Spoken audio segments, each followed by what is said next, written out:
Cruelty was a currency in Larkin Steves's world, and he spent it freely. So, when he invited his aggressively mousy secretary to the bloodiest, most high-stakes gala of the underground year, it was supposed to be a punchline, a bet, a way to watch the invisible girl stutter and break. He expected a poorly fitted cardigan and a panic attack. Instead, she walked through those brass doors looking like a war he was destined to lose, and the punchline died in his throat. Part 1. The architecture of a joke. The Steves Syndicate did not operate out of a smoke-filled back room. They operated out of the 42nd floor of a glass and steel monolith in the financial district. The floors were polished Italian marble. The coffee was imported from a small, terrified farm in Colombia. And the violence was scrubbed clean, sterilized into spreadsheets and quarterly earnings reports. Penelope Woods managed the spreadsheets. She was a master of the mundane, a woman who had weaponized her own invisibility. At 28, Penelope possessed the kind of aggressive averageness that made people look right through her. She wore slacks the color of wet cement. Her blouses were invariably high-necked and purchased from department stores that smelled of lavender and defeat. Her hair, a non-committal shade of ash brown, was always scraped back into a severe clip that gave her a perpetual minor headache. She liked the headache. It kept her grounded. It kept her awake. She knew exactly who she worked for. You didn't process invoices for bulk purchases of industrial lye and plastic sheeting without putting the pieces together. But the medical benefits were extraordinary. Her 401k was matched at 7%, and the mob, as it turned out, took workplace harassment very seriously. Someone had whistled at her in the break room during her second week. That man was subsequently transferred to the waste management division and never seen again. Penelope survived by being furniture. She was the desk lamp. She was the stapler. She handed Larkin Steves his black coffee at precisely 8:15 every morning, ignored the occasional speck of dried rust on his expensive cuffs, and retreated to her cubicle to balance ledgers that routinely hid extortion. Larkin Steves was a man composed entirely of sharp edges. He had inherited the syndicate from his father 3 years ago, taking a brutal, messy organization and turning it into a corporate machine. He was young, 32, with dark hair cut ruthlessly short and eyes the color of a winter ocean. He did not smile. He calculated. And lately, he was profoundly bored. Boredom in a man like Larkin was dangerous.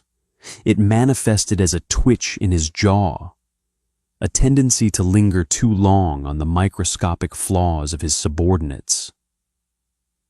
"She's a robot, Larkin. I'm telling you, cut her open and wires fall out." Thomas Dixon, Larkin's cousin and underboss, leaned against the heavy oak of Larkin's desk, swirling amber liquid in a crystal glass. Thomas was everything Larkin wasn't: loud, reckless, and deeply amused by his own cruelty. Larkin didn't look up from his tablet. "She's efficient." "She's a ghost in orthopedic shoes," Thomas corrected, taking a slow sip. He glanced through the glass wall of the office to where Penelope sat at her desk, aggressively typing, her posture terrible. "I bet she's never even had a drink. I bet she sleeps in a filing cabinet. I've never seen her react to anything. Jimmy got shot in the lobby last month. She just stepped over the blood and asked if the elevators were still running." "She had a quarterly tax filing due that morning," Larkin murmured, his tone devoid of inflection. "Come on, Larkin. Where's your sense of humor?" Thomas pushed off the desk, his eyes gleaming with malicious intent. "The Solstice Gala is Friday. Every heavy hitter from the 5 families is going to be there. Bring her. Larkin finally stopped scrolling. He looked up, his pale eyes pinning his cousin. Bring my secretary to the Solstice Gala. Yes. Thomas grinned, showing teeth. Tell her it's a mandatory corporate function. Tell her to dress nice. Watch her show up in a tweed skirt suit and sensible flats. The Don of the Steves family, walking in with a librarian. The looks on their faces alone will be worth it. And watching her try to hold a conversation with Victor from the Bratva? She'll probably try to offer him a spreadsheet. It's a flawless joke. Larkin looked back through the glass. Penelope was squinting at her monitor, chewing absent-mindedly on the end of a cheap plastic pen. She looked utterly out of place in the sleek, predatory environment of the 42nd floor. She looked soft, dull, entirely breakable. A cruel, idle flicker of amusement sparked in Larkin's chest. It was a terrible idea. It was petty. It was beneath him. If she cries, Larkin said, his voice quiet, you're cleaning up the mess. Deal, Thomas laughed. 10 minutes later, Larkin opened the glass door. The ambient hum of the floor died down instantly, as it always did when he emerged. He walked to Penelope's desk. She didn't look up until he tapped a knuckle against the laminate surface. Mr. Steves, she said, her voice flat, professional. The offshore accounts have been reconciled. The discrepancy was a rounding error in the Cayman branch. Good, Larkin said. He studied her face. No makeup, a slight smudge of ink on her left cheekbone. Eyes the color of weak tea. Clear your schedule for Friday evening. Penelope blinked. Friday evening? After 6? 8 o'clock. Is there an emergency audit? She reached for her planner, a battered, color-coded monstrosity. It's a dinner, Larkin said, watching her carefully for a reaction. The Solstice Gala, the Continental Hotel, it's mandatory for senior staff. A lie. Penelope wasn't senior staff. She was an admin. Her hand hovered over her planner. She looked up at him. For a fraction of a second, Larkin saw something sharp flash in those dull brown eyes. Something that looked startlingly like comprehension. But then it was gone, buried under a lifetime of practiced compliance. I see, she said. Wear something nice, Larkin added, the words feeling surprisingly heavy on his tongue. It's a formal event. Of course, Mr. Steves, she replied, her tone perfectly even. Will you require me to bring the Q3 projection files, or is this strictly a networking event? Just bring yourself, Miss Woods. He turned and walked away, feeling a sudden, inexplicable twist of guilt in his gut. He pushed it down. It was just a dinner, a harmless bit of sport, the lions playing with the mouse before the slaughter. Part 2. The armor. Penelope did not cry when she got home. She locked the deadbolt of her cramped 4th-floor walk-up, kicked off her sensible shoes, and stared at the peeling paint on her ceiling. She wasn't stupid. You don't survive 3 years in the epicenter of an organized crime syndicate by being oblivious. She knew exactly what the Solstice Gala was. She managed the catering budget for it. She knew the guest list. It was a viper's nest of murderers, extortionists, and sociopaths in bespoke suits. And she knew why Larkin Steves had invited her. She had seen Thomas Dixon looking at her through the glass. She had seen the smirks. They thought she was a punchline. The invisible, pathetic secretary, dragged into the glittering, blood-soaked light of their world, just so they could watch her squirm. They wanted to see her shrink. They wanted to laugh into their champagne flutes as she stood in a corner, clutching a cheap purse, drowning in her own inadequacy. Penelope walked into her tiny bathroom and looked at herself in the harsh fluorescent light. She looked tired.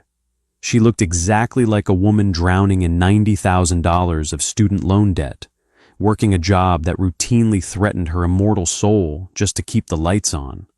She looked like a target. "Not this time," she whispered to the mirror. She was exhausted from shrinking.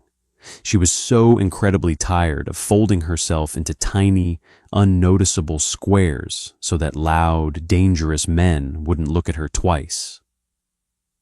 They wanted a joke? Fine. But Penelope was the one who balanced their books. She knew the margins. She knew how to calculate a return on investment. She walked over to her laptop, opened it, and logged into her savings account. $6,000. Her emergency fund. 6 months of safety if the syndicate ever went under, or she got caught in a crossfire. She transferred $5,000 to her checking account. The next evening, after work, Penelope did not go back to her walk-up. She took a cab to Fifth Avenue. She walked into a boutique that had a security guard at the door and no price tags on the clothes. The saleswoman, a severe woman with architectural hair, took one look at Penelope's gray slacks and opened her mouth, likely to direct her to a department store down the street. "I need a dress," Penelope said, cutting her off. Her voice lacked its usual office timidity. It was flat, hard, and entirely uncompromising. "I have a budget of $4,000. It needs to be floor length. It needs to be black. And it needs to look like it could cut a man's throat." The saleswoman paused. A slow, terrifying smile spread across her face. "Right this way." The transformation was not a fairy tale. There were no singing birds, no magical pumpkins. It was a cold, calculated assembling of armor. The dress they found was a masterpiece of structural engineering and dark silk. It didn't sparkle, it absorbed light. It was backless, dipping dangerously low, suspended by delicate chains of gunmetal rather than straps. The front was a severe, elegant cowl that draped over her collarbones, sophisticated but unforgiving. It fit her like a second layer of skin, revealing curves she had spent the last decade aggressively hiding beneath wool and polyester. She bought shoes that were less footwear and more weapons, stiletto heels tipped in actual steel. She bought a clutch that looked like a jagged piece of obsidian. By Friday afternoon, she had taken a half day. She sat in a salon chair and let a stranger wash the grayness out of her life. "What are we doing?" the stylist asked, running hands through Penelope's mousy hair. "I want it dark," Penelope said. "Espresso, and cut it. A bob, sharp." She watched pieces of her camouflage fall to the floor. The ash brown gave way to a rich, glossy darkness that made her pale skin look luminous rather than sickly. The blunt cut framed her jawline, highlighting bone structure she had forgotten she possessed. When it came time for makeup, she didn't ask for natural. She didn't ask for pretty. She asked for war, a deep blood-red lip, eyes lined in heavy, smoked-out coal. When she finally stood up and looked in the full-length mirror, her breath caught in her throat. The woman staring back at her was a stranger. She was dangerous. She looked like the kind of woman who didn't keep the books for the mafia, but the kind of woman who owned them. She slipped the heavy, cold chains of the dress over her shoulders. She stepped into the steel-tipped shoes. She grabbed the obsidian clutch. She didn't feel like a secretary. She felt like a loaded gun. "Let's go hear the punchline," she murmured to the empty room. Part 3. The Shift. The Continental Hotel ballroom smelled of orchids, expensive bourbon, and barely concealed malice. Crystal chandeliers cast a warm golden glow over the sea of custom tuxedos and designer gowns. A string quartet played Vivaldi in the corner, trying their best to ignore the fact that at least half the men in the room were actively plotting to murder the other half. Larkin stood near the central bar, a glass of scotch loose in his grip. He was in his element, nodding to underbosses, accepting the terrified, respectful greetings of minor associates. Yet, there was a tight coil of tension at the base of his neck. He kept glancing at his watch. 8:15. She was late. Penelope Woods was never late. In 3 years, she had never been a minute past 8 in the morning. "She bailed," Thomas said, appearing at Larkin's elbow, looking smug. He plucked a piece of lint off his velvet lapel. "I told you. She probably got to the lobby, saw a guy with a gun bulge, and ran crying back to her cats." "She doesn't have cats," Larkin said mechanically. "Whatever. The point is, your little pet ghost couldn't handle the pressure. Honestly, it's for the best. Having her stand around looking like a substitute teacher would have killed the vibe." Larkin didn't answer. He stared at the amber liquid in his glass. He felt a heavy, ugly sensation settling in his stomach. It wasn't disappointment, it was shame. He had bullied a civilian. He had used his power to humiliate a woman who did nothing but keep his empire organized. It was a sloppy, arrogant move. It made him feel entirely too much like his father. "I'm going to get another drink," Larkin muttered, turning away from Thomas. "Suit yourself," Thomas laughed. "I'm going to go find the Bratva guys, see if they want to bet on how long it takes you to fire her on Monday." Larkin took a step toward the bartender, and then the room changed. It wasn't a sudden silence. It was a physical shift in the atmosphere, like the drop in barometric pressure right before a violent storm. The low hum of conversation faltered. The string quartet missed a beat, the cellist's bow scraping harshly against the strings before recovering. Heads began to turn, one by one, toward the grand brass doors at the entrance of the ballroom. Larkin stopped. The hairs on his arms stood up. It was a predator's instinct. The collective attention of 100 dangerous men had just zeroed in on a single point in space. He turned slowly, expecting to see a rival boss, or perhaps a police raid. He saw her. For 3 full seconds, Larkin Steves' brain completely failed to process the visual information being sent to it. She was standing at the top of the short staircase that led down into the ballroom.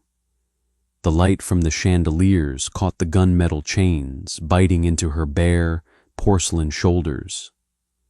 The black silk draped over her body like liquid night, clinging to a waist he never knew she had. Pooling around the steel-tipped heels that struck the marble steps with the rhythmic, terrifying cadence of a metronome.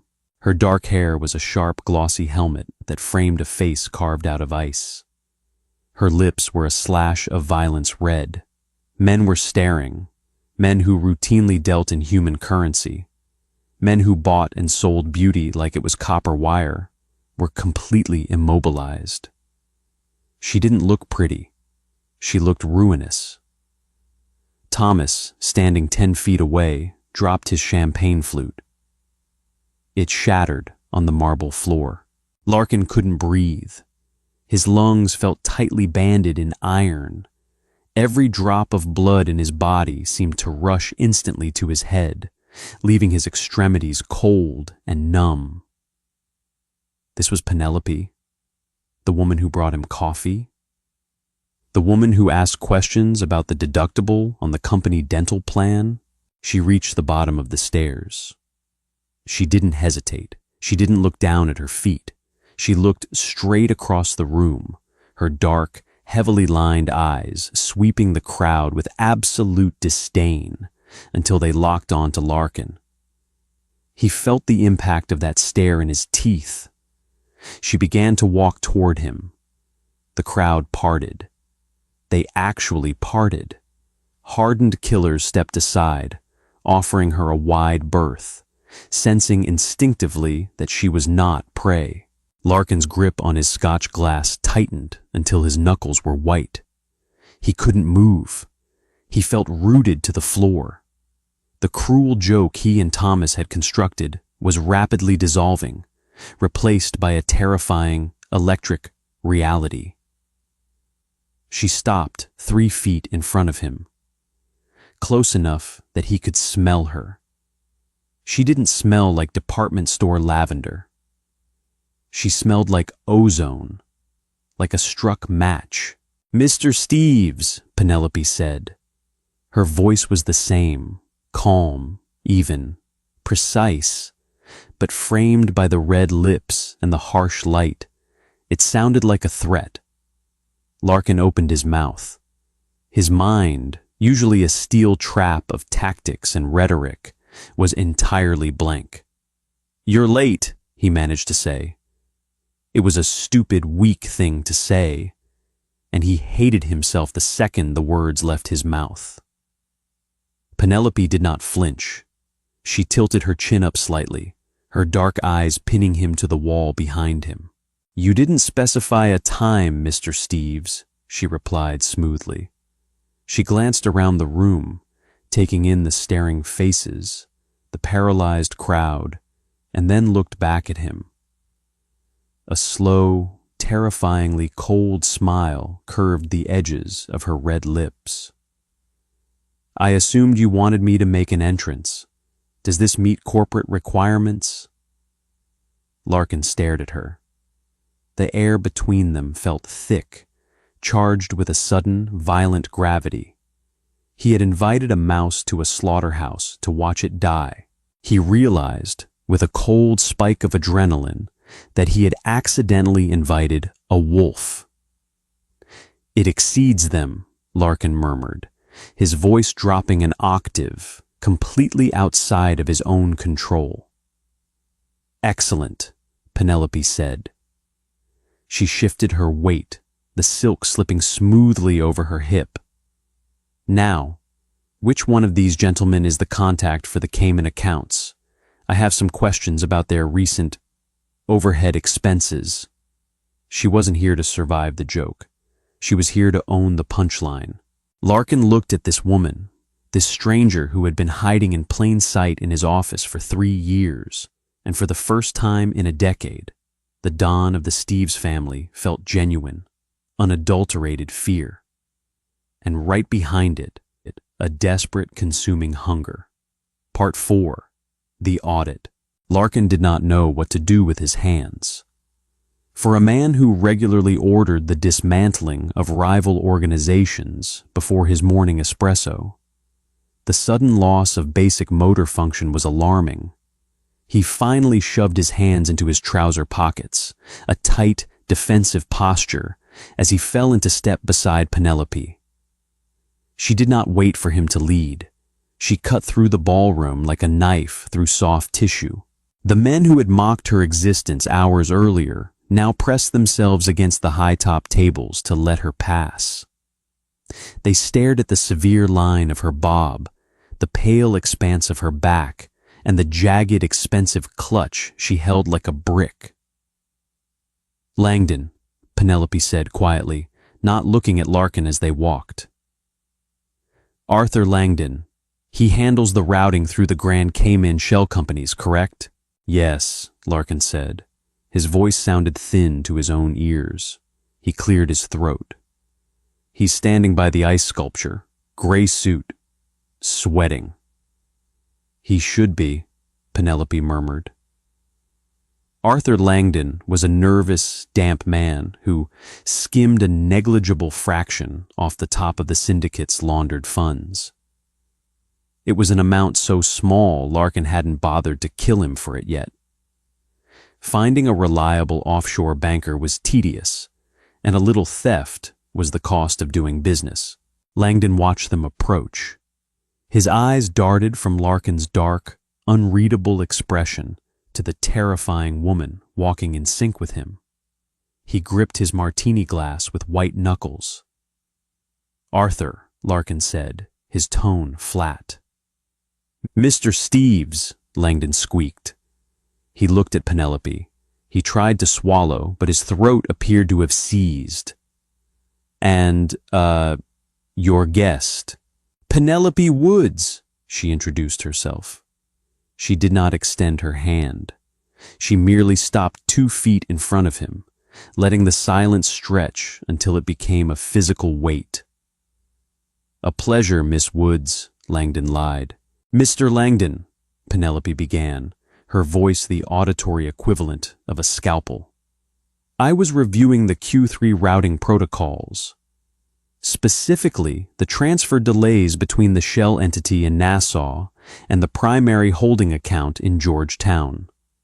There seems to be a consistent 48-hour lag, a lag that, given the current interest rates on short-term overnight holds, generates a rather specific yield." Langdon stopped breathing. The color drained from his face, leaving his skin the color of old oatmeal. Larkin watched him. Then, slowly, he turned his head to look at his secretary. I don't know what you mean," Langdon stammered, looking pleadingly at Larkin. "International transfers take time. Bank compliance is automated," Penelope cut in smoothly. "I ran the algorithms on the Swift network logs. The delay isn't systemic. It's manual. Someone is holding the funds in a high-yield intermediary account for exactly 2 days before passing the principal along to us. They are keeping the interest." She took a slow, calculated sip from a glass of sparkling water she had acquired from a passing tray. She let the silence hang, heavy and suffocating. "Over 3 years," Penelope continued, her dark eyes entirely devoid of mercy. "That stolen interest compounds. It amounts to roughly $412,000, give or take the exchange rate fluctuations." Langdon's martini glass slipped from his fingers. It hit the carpeted floor with a dull thud, the gin soaking into the expensive wool. Larkin felt a cold, sharp thrill race up his spine. He had known Langdon was skimming. He had estimated it at perhaps 50 grand a year. He hadn't realized the rat was stealing over 100,000, or exactly how he was doing it. "Larkin, I swear," Langdon choked out, taking a step backward. "She's making it up. Who is this? Some auditor?" "She's my secretary," Larkin said softly. A slow, dangerous smile finally broke across his face. It was the first time he had smiled all week. "And she balances my books." Thomas Dixon materialized from the crowd, a fresh champagne flute in hand, looking flushed and irritated by the sudden shift in the room's center of gravity. He barged into the circle, looking Penelope up and down with a mixture of hostility and blatant hunger. "What's going on here?" Thomas demanded. He aimed a sneer at Penelope. "Nice costume, Woods. Rent it by the hour?" It was a crude, stupid attempt to reassert dominance, to put her back in the box. Penelope didn't blink. She turned her head slowly to look at Thomas. "Mr. Dixon," she said, her voice dropping to a conversational murmur that somehow carried over the string quartet. "I noticed the catering budget for your sector's weekly meetings has increased by 40% this quarter. The invoices came. You are ordering imported Wagyu for 15 men every Tuesday. Yet, the meat supplier you use is owned by your brother-in-law. Thomas froze, his mouth half open. If you are going to embezzle from your own cousin, Penelope said, leaning in just a fraction of an inch, the scent of ozone and iron washing over him. I suggest you don't do it through a paper trail of steaks. It's uninspired, and it insults my intelligence when I have to file it. She turned back to a hyperventilating Arthur Langdon. Have the missing 412,000 wired to the primary operational account by Monday at 9 a.m., Mr. Langdon. Or Mr. Steves will stop delegating to me and he will start delegating to the men standing by the exits. She didn't wait for a response. She turned on her steel-tipped heel and walked toward the terrace doors. Larkin watched her go. He looked at Langdon, who was clutching his chest, and then at Thomas, who looked as though he had just been hit by a cement truck. Monday at 9, Larkin repeated to Langdon. He left his underboss and his corrupt banker drowning in their own panic, and he followed his secretary out into the cold. Part 5. The Reckoning. The air on the terrace was sharp, biting through the thin silk of Penelope's dress the moment she stepped outside. She walked to the heavy stone balustrade, gripping the cold granite with both hands. Below her, the city was a grid of gold and red light, moving and breathing in the dark. Her heart was hammering against her ribs like a trapped bird. Her hands were shaking violently. She pressed her forehead against the cold stone, forcing herself to draw long, deliberate breaths. She had done it. She had dropped the match. But the adrenaline was receding now, leaving behind a cold, terrifying reality. She had just publicly humiliated an underboss and threatened a cartel banker. She had painted a massive neon target on her own back. The heavy glass door clicked open and shut. Heavy measured footsteps crossed the concrete. She didn't turn around. She knew the cadence of his walk. Larkin stopped beside her. He didn't speak immediately. He took a silver case from his inside pocket, extracted a cigarette, and lit it. The flare of the lighter illuminated his sharp profile, the heavy exhaustion around his eyes, the brutal set of his jaw. He snapped the lighter shut and exhaled a plume of gray smoke into the freezing air. "You're shaking," he said. His voice wasn't the flat, dead tone he used in the office. It was quiet, rough. "It's 30 degrees, Mr. Steves," she replied, keeping her gaze fixed on the traffic below. He shrugged off his suit jacket. It was a bespoke piece, heavy wool and silk lining. He stepped closer and draped it over her bare shoulders. The jacket was warm. It smelled of cedar, tobacco, and the violent, expensive world he inhabited. Penelope stiffened, but didn't pull away. She pulled the lapels tighter around her chest. 3 years, Larkin said, leaning his forearms on the balustrade, staring out at the skyline. "You've been sitting outside my door for 3 years, wearing gray wool, apologizing when the copier jammed, acting like a loud noise might kill you." "A loud noise on the 42nd floor usually involves a hollow point bullet," Penelope pointed out dryly. "Flinching is a logical survival mechanism." Larkin turned his head to look at her. The harsh terrace lighting cast deep shadows under his cheekbones. "Why?" he asked. "Why hide? You have a mind like a steel trap. You just gutted Langdon in 60 seconds. You could have been running the entire accounting division. I would have paid you triple." Penelope finally turned to face him. The anger she had been suppressing for years flared up, burning away the residual fear. "You wouldn't have paid me triple," she said, her voice hard. "You would have noticed me."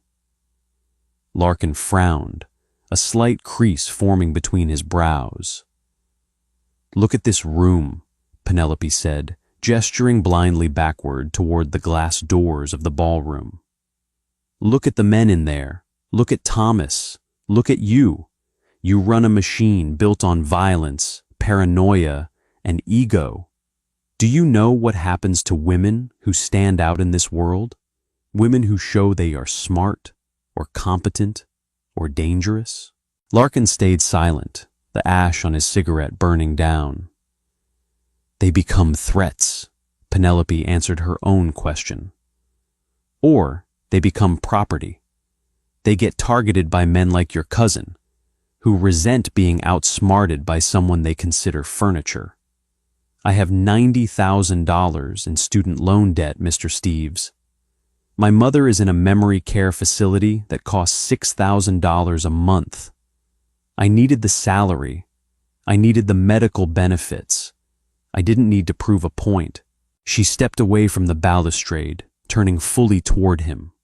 The oversized suit jacket swallowed her frame, but she looked 10 times larger than she ever had in her cubicle. "So, I wore the gray slacks," she continued, her voice trembling with a mixture of rage and exhaustion. "I wore the clip in my hair. I scrubbed off my makeup and I stared at the floor, and I let Thomas call me a ghost because being invisible was the only way to stay safe in a building full of predators." Larkin felt a tight, painful knot form in his chest. It was a foreign sensation. It took him a long moment to identify it as shame. He had thought he was a good boss.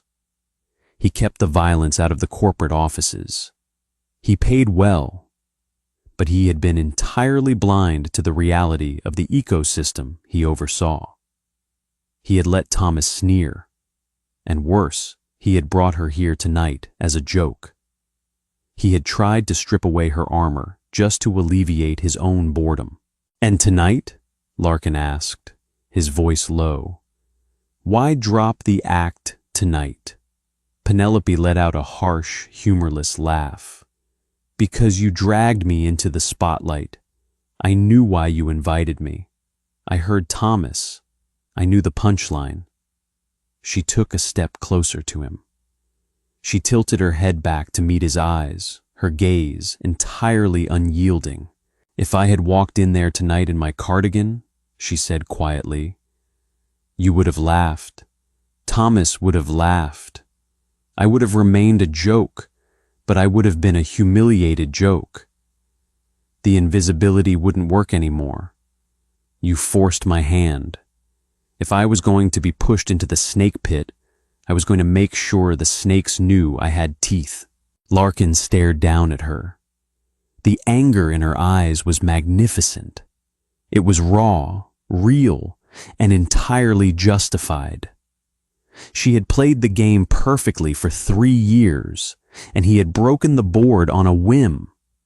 He dropped his cigarette onto the concrete and crushed it out with the heel of his Oxford shoe. "You made an enemy out of Thomas tonight," Larkin said, stating a logistical fact. "He is petty. He holds grudges." "I am aware. Langdon will likely panic and try to run," Larkin added. "He'll be dealt with before Monday, but it leaves a gap in the offshore routing. I can reroute the Nassau accounts through a different shell in Belize," Penelope said instantly, without missing a beat. "It will reduce the transfer time to 12 hours and scrub the digital footprint cleaner than Langdon ever managed." Larkin let out a slow breath. A heavy silence settled between them, punctuated only by the distant wail of a police siren on the streets below. The dynamic between them had fractured irrevocably. The desk lamp had just plugged itself into the city's main power grid. "Monday morning," Larkin said, his voice dropping to a low, dangerous register. "You don't wear the gray slacks." Penelope tightened her grip on his jacket. "Are you firing me, Mr. Steves?" "No," Larkin said. He stepped forward, closing the distance between them until he could smell the ozone again. He looked down at the harsh red of her lips, the sharp intelligence in her eyes, and the terrifying, beautiful anger radiating from her skin. "I'm promoting you." He didn't wait for her to process it. He turned and walked back toward the glass doors of the ballroom, the cold air hitting him, bracing and sharp.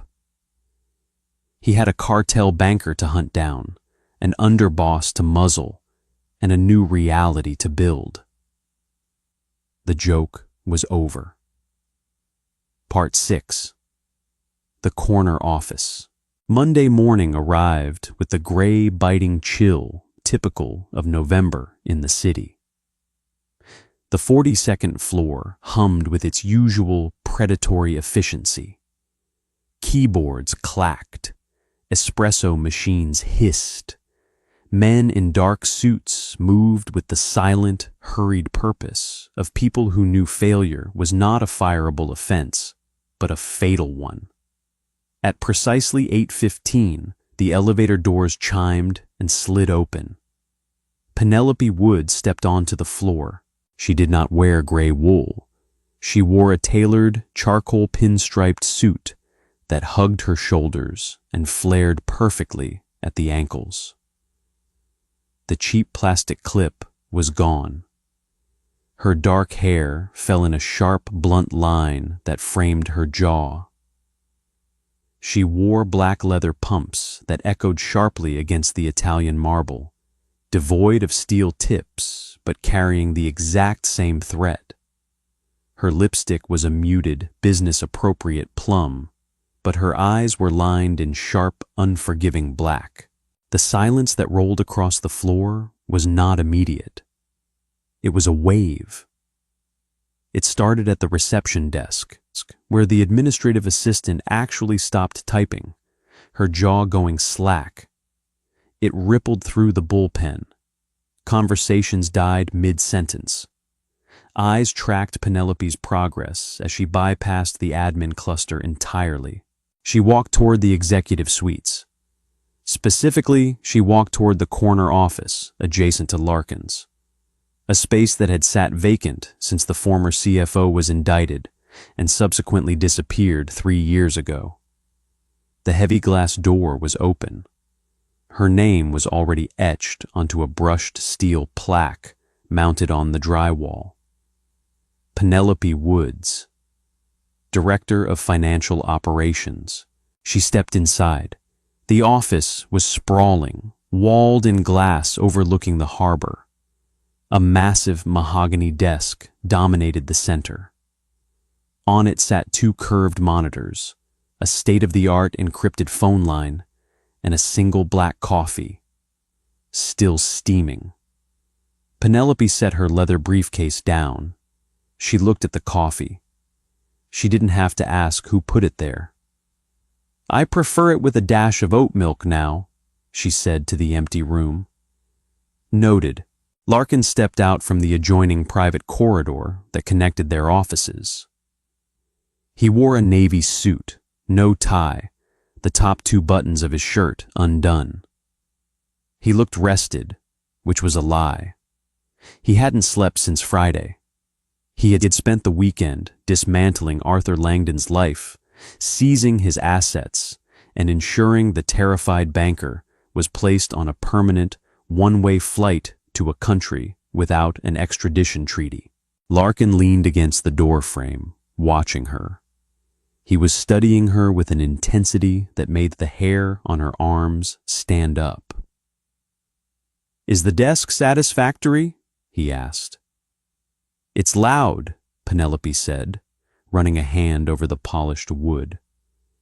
"But it will hold the offshore ledgers." "Langdon is gone," Larkin said. He walked into the room, closing the distance between them. "The gap in the routing is open. We have 48 hours before the holding accounts in Nassau trigger an automatic audit from the Shell Board." "I told you on Friday," Penelope replied. pulling out her chair and sitting down. She booted up the monitors. I can reroute through Belize. I just need authorization codes and your digital signature to bypass the secondary protocols. You have them, Larkin said. He pulled a silver flash drive from his pocket and tossed it onto her desk. It clattered against the wood. Everything is on there. You have full systemic control. Penelope looked at the drive. It was the digital key to the Steve Syndicate's entire treasury. Billions of dollars in laundered funds, extortion rackets, and legitimate real estate holdings. He was handing it to a woman who, 72 hours ago, he thought was an invisible secretary. You're trusting me with the treasury, she said, her voice flat, masking a sudden spike of adrenaline. I'm trusting you to be exactly who you showed me you were on Friday night, Larkin corrected. A woman who understands the margins better than anyone else in this building. Before she could respond, the heavy glass door of her office swung open with enough force to crack the hinges. Thomas Dixon stormed in. His face was flushed a dark, violent red. He didn't look at Penelope. He marched straight toward Larkin. What the hell is this? Thomas demanded, gesturing wildly around the room. She gets the corner office. She gets the director title. She's a glorified typist, Larkin. You're making a mockery of the chain of command. Larkin didn't move. He didn't blink. The shift in his demeanor was absolute. The quiet, intense man who had just handed over his financial empire vanished, replaced instantly by the Don. Thomas, Larkin said, his voice dropping to a terrifyingly calm whisper. Lower your voice. Thomas ignored the warning. He turned his vitriol on Penelope, slamming his hands flat on her mahogany desk. You think because you put on some makeup and played dress-up at a gala, you're suddenly a made man? You're a civilian. You don't know how this world works. The moment things get bloody, you're going to break. Penelope did not flinch. She slowly folded her hands over the silver flash drive. She looked up at Thomas, her expression completely devoid of emotion. Mr. Dixon, Penelope said, I am currently reviewing the discretionary funds for your enforcement operations in the garment district. You are operating at a 22% loss year over year. You are paying off inspectors who have already been indicted by the state, which means you are throwing syndicate's funds into a black hole. Thomas's mouth opened, but no sound came out. As of this morning, Penelope continued smoothly, your discretionary budget is frozen. Every expenditure over $500 will require my direct written approval. If you want to buy a box of bullets, you will submit an itemized receipt. Thomas turned slowly to Larkin, his eyes wide with outrage. You're going to let her do this? She's cutting my legs out from under me. She is stopping you from bleeding my money, Larkin corrected. His eyes were dead, fixed on his cousin. She is the director of finance. You answer to her on all monetary issues. If you speak to her with that tone again, you will find yourself managing the waste disposal routes in Staten Island. Are we clear? The silence in the office was suffocating. Thomas stared at Larkin, realizing with a cold shock that his cousin was not bluffing. The hierarchy had shifted. The joke had become the judge. Thomas swallowed hard, his jaw tight. He shot one last venomous look at Penelope. This is a mistake, Larkin. He turned and stalked out of the office, letting the glass door slam shut behind him. Penelope sat perfectly still until his heavy footsteps faded down the hall. Slowly, she exhaled, her shoulders dropping a fraction of an inch. He's going to retaliate, she said quietly. Let him try, Larkin said. He walked over to her desk, leaning down slightly so he was at her eye level. The scent of cedar and cold air washed over her. You handle the math, Penelope. I handle the monsters. He turned and walked back into his private corridor. Penelope watched the empty doorway for a long moment. Then she picked up the silver flash drive, plugged it into the terminal, and began to move millions. Part 7. The Belize Snag. 3 weeks passed. The transition was brutal, exhausting, and entirely seamless. Penelope reorganized the syndicate's financial architecture with the ruthlessness of a surgeon excising a tumor.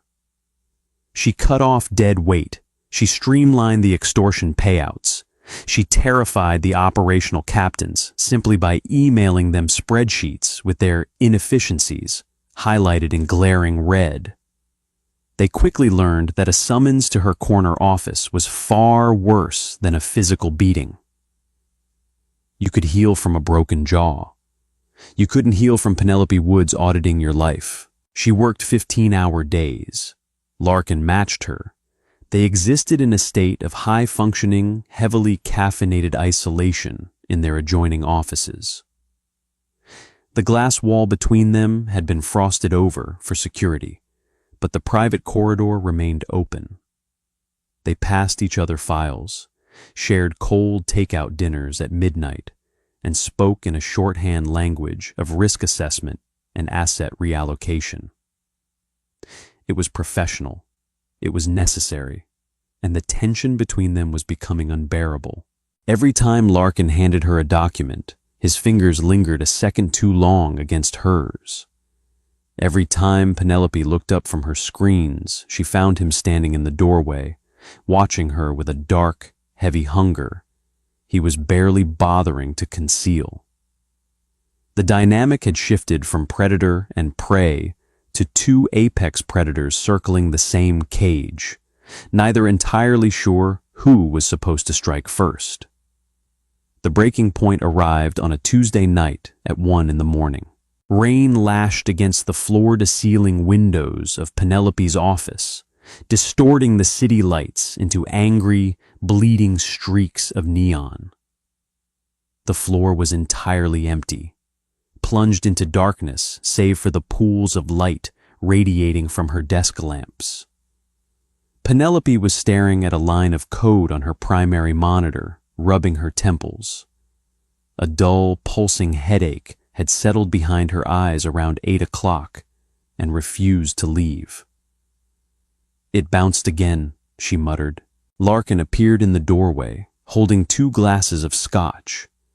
He walked in, setting one down near her keyboard. The Belize route? Yes. Penelope picked up the heavy crystal glass, taking a grateful sip. The burn grounded her. The secondary shell company is rejecting the transfer protocols. It's not an automated flag. Someone on the receiving end is manually blocking the deposit. Larkin frowned, dragging a chair over and sitting beside her. He leaned in, his shoulder brushing against hers. He felt entirely too solid, too warm in the cold, cavernous office. Who controls the receiving node? He asked, looking at the screen. Javier Mendez, Penelope said, pulling up a dossier on her second monitor. Cartel liaison. He handles the regional distribution for the southern seaboard. Langdon used to deal with him directly. Mendez is a paranoid sociopath, Larkin noted, his voice flat. If he's blocking the transfer, he suspects a trap. He knows Langdon is gone. He doesn't trust the new signature. He wants a face-to-face, Penelope said, pointing to a secure message thread at the bottom of the screen. He sent an encrypted ping an hour ago. He wants to meet the new director. Tomorrow night, Miami. Larkin's posture changed instantly. The casual proximity vanished, replaced by a rigid, coiled tension. No, It's not a request, Larkin. The funds are in purgatory. If they sit there for another 48 hours, the federal algorithms will flag the volume. We lose $12 million. I said no, Larkin repeated, standing up abruptly. He paced away from the desk, running a hand through his dark hair. I'll go. I'll take a crew down to Miami, sit down with Mendez, and force him to authorize the receiving codes. Penelope swiveled her chair to face him. You can't. Mendez doesn't want the muscle. He wants the architect. He needs to know that the person pushing the buttons isn't a federal agent who seized Langdon's laptop. If you show up with a crew, he'll burn the accounts and disappear. He is a cartel enforcer, Penelope, Larkin snapped, turning back to her, his eyes blazing. He flays people alive for skimming. You are not going to a sit-down with him. I am the director of finance. She shot back, her voice rising, matching his volume. She stood up, the exhaustion replaced by a sudden, fierce surge of adrenaline. This is my route. This is my math. You put me in this chair to fix the machine. Let me fix it. You fix the numbers in here, Larkin said, stepping into her space, closing the distance until they were inches apart. He was glaring down at her, his jaw locked. You don't go into the field. You don't sit in a room with men who view human life as a rounding error. Penelope stared up at him. She didn't back down. The air between them was electric, thick with anger and something far more dangerous. Men like you? She asked softly. Larkin stopped. The words hit him like a physical blow. He stared at her, the anger in his eyes fracturing, revealing the raw, desperate panic hiding beneath it. He didn't want her safe because she was a valuable asset. He wanted her safe because the thought of Javier Mendez, even looking at her, made his blood run cold. I am not letting you walk into a cartel safe house, Larkin said, his voice dropping to a rough, ragged whisper. Then walk in with me, Penelope replied. Her voice was steady, but her heart was hammering against her ribs. She didn't step back. You don't bring the crew. You don't bring Thomas. You bring me. You are the Don. I am your proxy. We show him a united front. Mendez respects power. If he sees you backing my play, he'll release the hold. Larkin looked at her. He looked at the harsh, uncompromising set of her jaw, the dark fire in her eyes. She wasn't the mousy secretary anymore, and she wasn't just a corporate shark. She was his equal. She understood the violence, the risk, and she was willing to step into the blood to protect their empire. He reached out, his hand wrapping around her upper arm. His grip was tight, possessive. If anything goes wrong, Larkin said, his thumb brushing against the silk of her blouse, his eyes locked onto hers. If he even breathes in your direction the wrong way, the math doesn't matter anymore. I'll burn his entire operation to ash. Penelope felt a shiver run down her spine that had absolutely nothing to do with the cold rain beating against the glass. Understood, she murmured. Pack a bag, Larkin said, finally stepping back, though his eyes never left hers. Wheels up at dawn. Part 8. The Miami sit-down. Miami did not care about the cold logic of New York. It was a city built on oppressive heat, blinding white sunlight, and a humidity that felt like a physical weight on the chest. Javier Mendez chose a private, glass-walled conference room in a high-rise overlooking Biscayne Bay for the meeting. The air conditioning was cranked so high the room felt like a meat locker, a stark contrast to the blazing sun outside. It was an interrogation tactic. Mendez liked his guests uncomfortable. He sat at the head of a long marble table, flanked by two men who wore expensive linen suits that bulged slightly at the waistbands. Mendez himself was in his late 40s, impeccably groomed, with a heavy gold watch catching the harsh overhead light. He did not stand when Larkin and Penelope walked in. Larkin wore a lightweight charcoal suit, his expression a mask of absolute, violent indifference.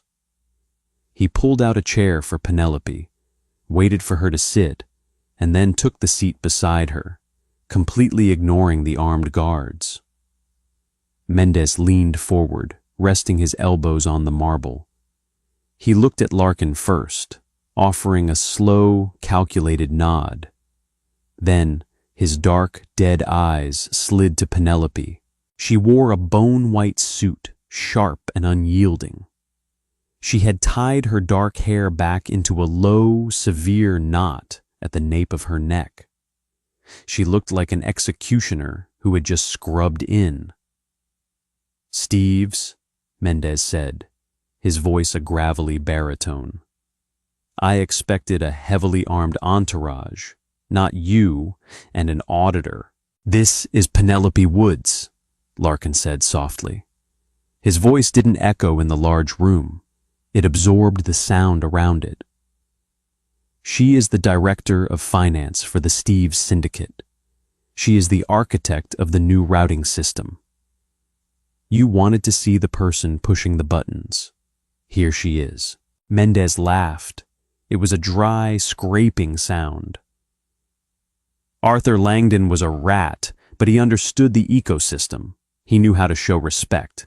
"This girl sends me a digital ping demanding a $12 million release on a secondary node. I don't release cartel funds to strangers, especially strangers wearing lipstick." The two men flanking Mendez smirked. Penelope didn't blink. She reached into her leather briefcase, pulled out a single thin manila folder, and slid it across the polished marble. It stopped precisely an inch from Mendez's clasped hands. "Open it," Penelope said. Mendez stopped smiling. He glanced at Larkin, who remained perfectly still, watching the exchange with a dark, terrifying sort of pride. Mendez flipped the folder open. "I don't demand respect, Mr. Mendez," Penelope began, her voice calm, echoing slightly against the glass walls. "I demand efficiency. When Arthur Langdon ran this route, the operational loss due to your handling fees was approximately 4% per quarter. You claimed it was necessary to bribe the port authorities in Belize City." Mendez stared at the single sheet of paper inside the folder. His face remained carefully blank, but a small muscle in his jaw ticked. "I cross-referenced the port authority schedules with the holding company's wire transfers," Penelope continued, leaning back in her chair. "You aren't bribing anyone. The digital signature on the receiving end of those 4% diversions belongs to a shell corporation registered in Panama, a corporation wholly owned by your brother-in-law." The room went dead silent. The hum of the aggressive air conditioning suddenly sounded deafening. The two guards shifted their weight, their hands drifting closer to their waistbands. Larkin didn't move an inch, but his eyes tracked the guards. He was ready to kill them both before they cleared their holsters. Mendez looked up from the paper. The amusement was entirely gone. He looked at Penelope as if she had just materialized a live grenade on the table. "You are skimming from your own cartel bosses, Javier," Penelope said, dropping the honorific. Her tone was conversational, which made the threat infinitely worse. $12 million of my syndicate's money is currently sitting in a holding account. If you do not authorize the release codes in the next 3 minutes, I will hit a button on my phone. That button will forward this exact financial breakdown to the cartel's primary auditor in Sinaloa. I imagine they are far less forgiving of a 4% handling fee than Larkin is." Mendez stared at her. He looked at the hard, uncompromising line of her mouth, the utter lack of fear in her dark eyes. He was a man who trafficked in terror, and he realized with a sickening jolt that the woman sitting across from him was entirely immune to it. She wasn't holding a gun, she was holding a spreadsheet, and it was going to get him flayed alive. "You're bluffing," Mendez rasped. Penelope picked up her phone from the table. She unlocked the screen. She didn't hesitate. Her thumb hovered over the send icon. 2 minutes, she said. Mendez looked at Larkin. "You're letting her do this? She's going to start a war." "She's doing the math, Javier," Larkin replied, his voice a low, lethal hum. "I suggest you pay attention. She carries the one with extreme prejudice." Mendez looked back at the phone. He looked at the cold, clinical certainty in Penelope's eyes. He swallowed hard.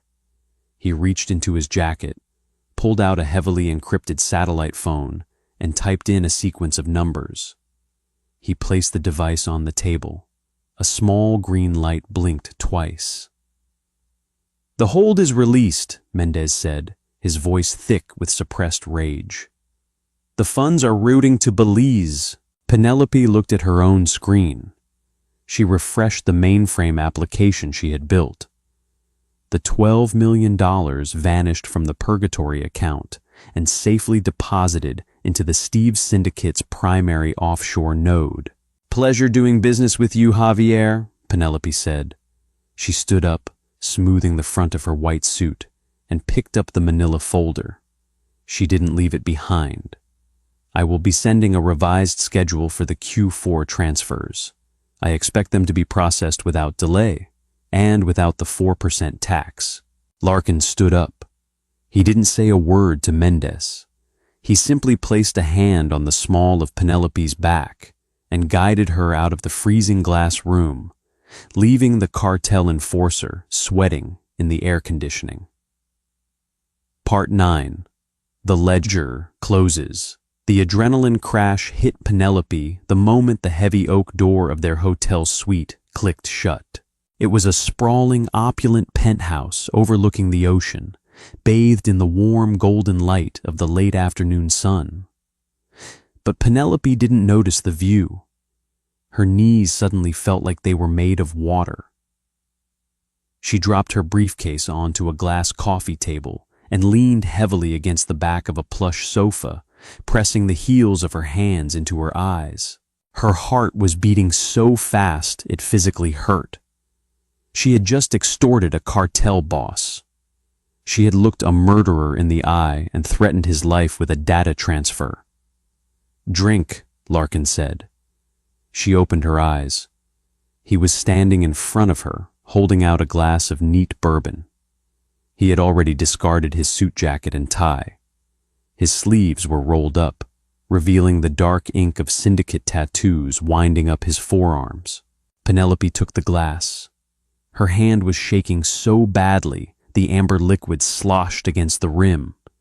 She downed it in one burning swallow, gasping as the alcohol hit the back of her throat. Larkin took the empty glass from her rigid fingers and set it on the table. He didn't step back. He stayed exactly where he was, invading her space, his physical presence heavy and grounding. "You were shaking in the elevator," Larkin said, his voice rough. "I'm terrified," Penelope admitted, the truth tearing out of her. "I'm terrified almost every second of the day. I was terrified in the cubicle. I was terrified at the gala. I was terrified in that glass room." "You didn't look it." "That's the job," she whispered, looking up at him. "You taught me that. The men in this world only respect the armor. You don't let them see the blood." Larkin stared down at her. The afternoon sun caught the dark, exhausted circles under her eyes, the sharp line of her jaw, the fierce, unyielding intelligence that refused to break. He realized he had never seen anything more magnificent in his entire life. He reached out and gently pulled the severe knot from her hair. The dark strands fell around her shoulders, framing her face. She didn't pull away. She leaned into his touch, a microscopic surrender that sent a shockwave of heat straight to his chest. "I spent 3 years walking past your desk," Larkin murmured, his thumb tracing the line of her cheekbone. 3 years looking right through you. It's the biggest failure of my life." "You were looking at the furniture," Penelope said softly. "I was blind," he corrected. He didn't ask for permission, and she didn't require him to. Larkin closed the final inch between them, his mouth coming down on hers. It wasn't a gentle kiss. It was in collision. It was 3 years of suppressed tension, the residual adrenaline of surviving a cartel sit-down, and the violent, consuming realization that they were exact mirrors of each other. Penelope grabbed the front of his shirt, pulling him closer, matching his desperate intensity. She tasted like bourbon and danger. He tasted like power. Larkin backed her into the edge of the sofa, his hands finding the curve of her waist, anchoring her to him. They were a collision of ledgers and bullets, of calculated risks and brutal consequences. When they finally broke apart, the sun was dipping below the horizon, casting the penthouse in deep, bruised shadows of purple and gold. Penelope kept her hands fisted in his shirt, her forehead resting against his chest, listening to the heavy, erratic thud of his heart. "Thomas is going to make a move," she said quietly, the reality of their world bleeding back into the room.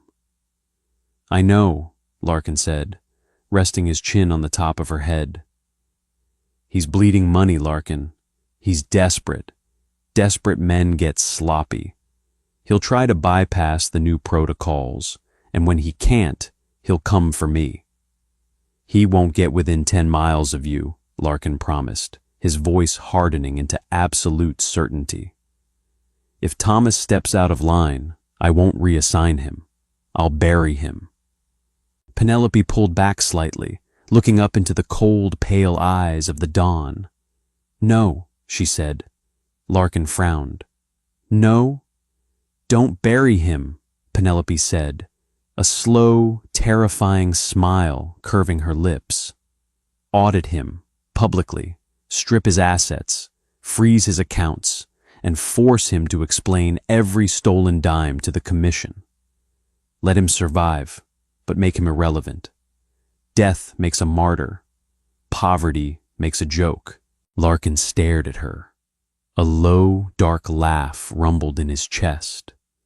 It was a sound of pure, unfiltered reverence. He had built a fortress of violence, and she had just shown him how to weaponize the architecture. "You," Larkin whispered, leaning down to press a hard kiss to her jaw, "are going to be the absolute ruin of this syndicate." "I am going to double your profit margins," Penelope corrected, her hand sliding up to frame his face. "And I'm going to look devastating doing it." 2 days later, Penelope Woods walked onto the 42nd floor. The entire bullpen fell silent, watching her stride toward the executive suites. She didn't wear gray. She didn't look at the floor. She walked into the corner office, the glass door clicking shut behind her, sealing her into the empire she now co-ruled. The invisible secretary was dead. Long live the director. Did Penelope's ultimate power move in Miami leave you speechless? From an invisible secretary to the undisputed queen of the Steve Syndicate, her transformation is a masterclass in survival and strategy. If you loved watching Penelope use her brilliant mind to outmaneuver cartel bosses and claim her place beside Larkin, smash that like button. Share this story with your friends who love dark, high-stakes romance, and make sure to subscribe to the channel so you never miss our next thrilling drama. Drop a comment below. What was your favorite Penelope moment? See you in the next video.